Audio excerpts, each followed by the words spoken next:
What's up mga kapuso? Narito po ang mga kapanapanabik na ganap dito lamang po sa Born to Shine. Successful na naman po uli ang pag-perform ng mga Yumi mga kapuso at talaga namang tuwang-tuwa ang kanilang mga fans at pati na rin sina Monica. Sakto naman na gumising na si Ferry ngunit ang masaklap na balita ay naapektuhan ang kanyang pandinig mga kapuso. Ito ang masyadong malala sa kanya, hindi siya nakakarinig.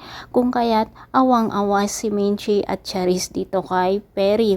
Gusto sanang puntahan agad ni Jenny ang kanyang tatay ngunit inisip niya muna ang kanyang karir at hindi rin naman siya papayagan ni Monica. Samantala mga kapuso, tumawag si Karina dito kay Dara at narinig nga ni Amelia ang pag-uusap ng dalawa. Kung kaya't ngayon nalaman ni Amelia na si Dara nga ang may pakana dito sa nangyari sa Yumi noon na panggugulo at ang nangyari kay Perry. Nang malaman nga ni Amelia ang ginawa ni Dara ay tumaas ang kanyang presyon mga kapuso at agad na dinala siya sa ospital.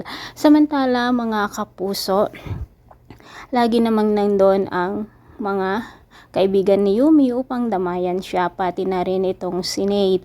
Pumunta na nga si Jenny sa ospital nang matapos ang kanyang pag-perform at dito na nga sinabi ng doktor ang tungkol kay Perry na nasira nga ang kanyang eardrum mga kapuso. Ang saklap naman ng nangyari dito kay Perry, no? Dahil dito kay Dara na hanggang ngayon hindi makamove on.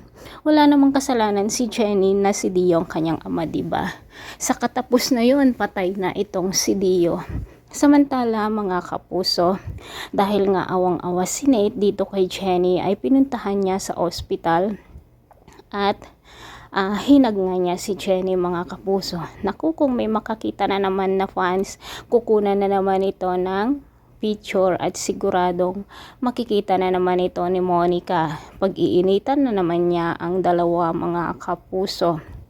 Samantala mga kapuso, pag nalaman ni Megan na ang mami niya ang may dahilan dito sa gulo noon sa Yumi Pop Girl, na siya rin ang naging dahilan kung bakit nasa ospital ngayon si Perry, siguradong magagalit siya dito sa kanyang mami dahil nga matibay na ang pagkakaibigan ni na Jenny at Megan. Paano kaya kapag nalaman ni Amelia at Megan na si Jenny ay kapamilya pala nila, na kapatid ni Megan ito sa ama at apo naman ito si Amelia? Mga kapuso, pakatutukan po natin lagi ang bawat eksena dito lamang po sa Born to Shine. Maraming salamat. God bless.